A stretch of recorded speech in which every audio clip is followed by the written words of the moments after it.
Qu'est-ce que tu as à gagner de rester en captivité? Qu'est-ce que tu as à gagner d'accepter que tu ne peux pas avoir X, Y, Z à cause? Qu'est-ce que tu as à gagner à continuer le supposément comportement de liberté que tu t'imagines qui te démolit, qui t'auto-détruit? Qu'est-ce que tu as à gagner? Parce que oui, on reste dans ces comportements-là longtemps, même si c'est simple. Je te le dis, la porte est ouverte, sors. C'est très simple. OK, ben oui. Est-ce que tu peux imaginer, ferme tes yeux, là, puis imagine ça. OK? Imagine une cage où est-ce que la porte est ouverte. Tu la vois? Tu peux la voir, hein? Donc, si tu peux la voir, qu'est-ce que c'est la façon la plus simple de sortir d'une cage que la porte ouverte? Prendre la porte puis sortir. C'est simple. Mais pourquoi c'est aussi difficile? Pas parce que c'est simple que c'est facile. Je vais t'apporter là, dans les prochaines vidéos des éléments, mais pourquoi? Pourquoi on devrait juste arrêter de se casser la tête, choisir la liberté et avoir du fun dans la vie? Imagine le sentiment de liberté que tu as si tu t'amuses. Un des trucs là, qui est aussi simple, okay, qui vient de la Genèse dans la Bible, qui a été repris à plusieurs reprises. Je vais te lire ce passage-ci. Genèse 3, 19. Car tu es poussière et tu retourneras poussière. Ça, c'est ce que ça veut dire, là? C'est que on est de la poussière, on va finir de la poussière. Entre les deux, ce qu'on fait.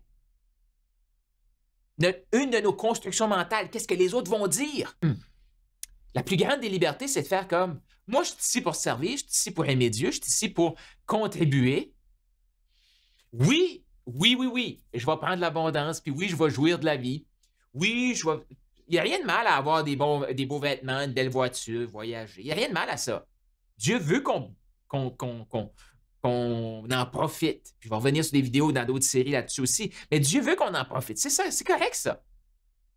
Mais se laisser contrôler de penser que si j'ai pas une belle voiture, je suis moins que rien. Va chercher ta liberté et la belle voiture va venir. Va chercher ta liberté et tes problèmes financiers vont se dissiper. Va chercher ta liberté et tu vas prendre plus soin tu vas mieux prendre soin de toi. Tu vas mieux manger. Tu vas peut-être quitter l'alcool, la drogue. Je ne sais pas qu'est-ce que c'est de toi actuellement. Si, peut-être que non plus. Mais si tu as une difficulté, je ne sais pas. Mais la liberté de l'autre côté de cette difficulté-là. Puis, on s'en fout, là. On est poussière, on s'en va poussière. À un moment donné, on peut-tu arrêter de se prendre trop au sérieux? Qu'est-ce que les autres vont dire?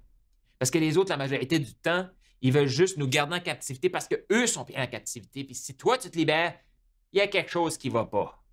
Ouais. Fait qu'est-ce qu'on a à gagner? Je vais t'amener dans une perspective positive de ta captivité.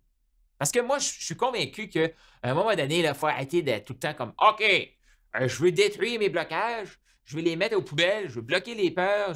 Hey, les peurs sont là, ça fait partie de la vie. Les hauts, les bas, ça fait partie de la vie. » Dieu ne nous permet pas là, une vie rose.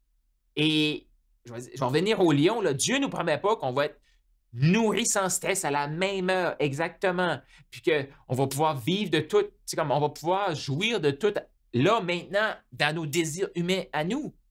Non. Dieu nous promet des épreuves pour nous renforcer, là, pour qu'on goûte vraiment et qu'on ait la gratitude face à cette liberté-là, au choix qu'on fait. Qu'on ait la gratitude face aux récompenses qui viennent avec les choix qu'on fait. Fait que chaque choix qu'on fait a des récompenses. Trop souvent, notre société va faire comme « Ah, la personne a un problème de drogue. » La consommation de drogue, d'alcool, ça peut être du sexe, Netflix, peu importe, là. La consommation de ce comportement-là, OK, c'est pas le problème. Non. C'est la solution au problème. Moi, j'ai été une période de ma vie que pratiquement chaque semaine, je me disais le dimanche, OK, j'arrête de boire. Là. Mais le jeudi soir, vendredi après-midi, j'avais tellement peur de me retrouver tout seul que j'invitais des gens. Puis notre connexion à ce moment-là, c'était de l'alcool. Est-ce qu'on abusait de l'alcool à chaque fois? Non. Est-ce que je pouvais passer des journées sans boire? Oui. Mais je le ressentais à l'intérieur de moi que c'était une captivité que je me créais. Mais est-ce que c'était un problème? Non. C'était ma solution à l'époque pour compenser mon manque d'amour de moi-même. C'était le côté de moi, c'était la solution pour endormir le côté de sentir que j'avais ce grand potentiel-là, que je pouvais faire de grandes choses, mais d'avoir peur de ce que les autres vont dire, de me limiter. C'était la solution que j'avais pour compenser le manque d'estime de moi, d'amour de moi. C'était ça. C'était pas un problème, c'était la solution. C'est quoi, toi, ta perception si tu prends ta captivité et plutôt te dire, ça, c'est mon problème à moi. Netflix, c'est mon problème. Non, c'est ta solution pour compenser pour quelque chose qui me manque. Comment j'ai fait pour développer mon amour de moi? Bien, je vais te dire quelque chose. Une des grandes causes de l'amour de moi que je suis en train de développer, ça vient de ce livre-là, ce magnifique livre-là, la Bible. Oui, les enseignements de Dieu. Plus je me rapproche de Dieu, plus j'apprends à connaître Jésus, plus je me dis, Jésus est venu sur la terre pour laver mes péchés avec son sang. Je mérite tout ça, moi? Non. Non. Parce qu'il veut que je sois libre, parce qu'il veut que je sois abondant. Wow! Quel beau cadeau. Si je me dis, si Dieu m'aime assez pour me pardonner, puis en plus, je peux répéter les mêmes péchés ou les mêmes, à un moment donné, c'est de la stupidité, mais même si je les répéterais comme 70 fois, si je demande pardon 71 fois et que je prends le bon chemin après la 60e 11 fois, alléluia, je m'en vais chercher ma captivité, ma liberté.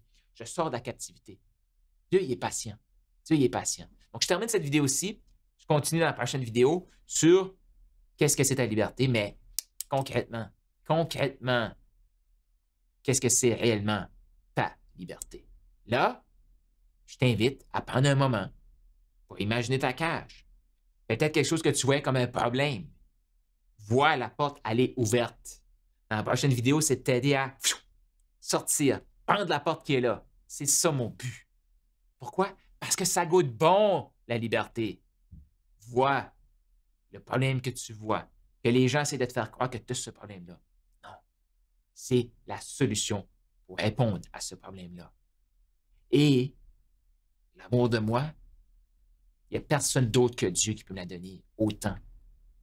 Il n'y a personne d'autre que Dieu qui peut m'ouvrir les bras pour me faire sentir aimé et que j'apprenne moi-même à m'aimer.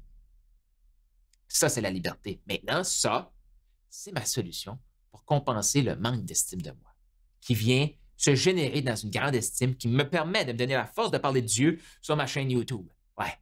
Donc, toi, quel est ce que tu voyais comme un problème, la solution actuellement? Est-ce que tu es prêt à dire oui, je transforme cette solution-là pour compenser X, Y, Z pour quelque chose de plus grand? Si oui, je t'invite à écrire dans les commentaires. Je choisis mon plein potentiel. Je choisis de faire 10 fois ma liberté parce que la liberté, là, elle est là. La cage que tu imagines, là, la porte est ouverte. Ce que tu vois comme un problème actuellement, c'est juste la solution. On peut changer la solution. C'est une décision.